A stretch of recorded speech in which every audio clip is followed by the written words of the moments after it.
Did you know Herbert Hoover, the 31st President of the United States, was a successful mining engineer before his presidency? He traveled the globe, gaining invaluable international experience. When World War I hit, Hoover transitioned into public service, showing his knack for leadership.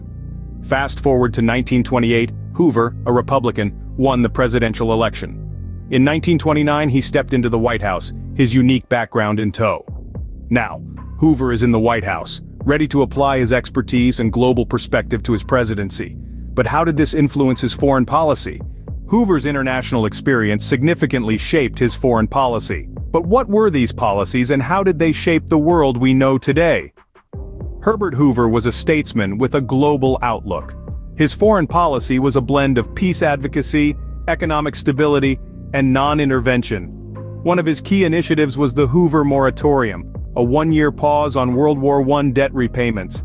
This was an attempt to alleviate the financial strain on war-torn European economies and stabilize the global economic landscape. Hoover was also a champion of non-intervention. He believed in respecting the sovereignty of other nations and maintaining peace through diplomacy rather than military force. This was evident in his good neighbor policy towards Latin America.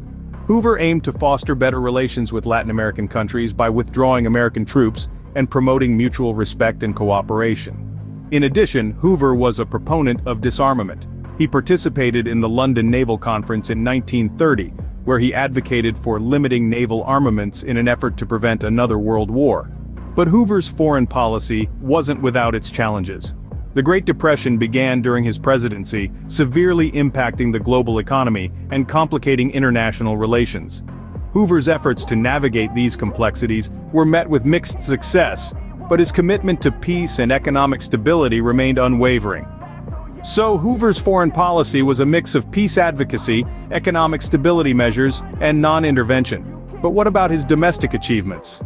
Hoover's presidency wasn't just about foreign policy. He also had significant administrative achievements. But what were they? Well, Hoover was a progressive thinker and aimed to modernize and streamline the federal government.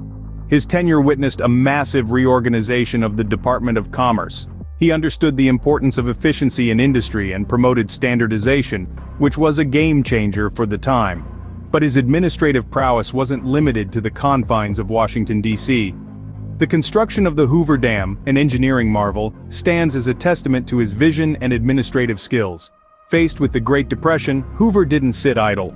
His approach was centered around voluntary cooperation and public works projects. He believed in the power of collective action and the resilience of the American people.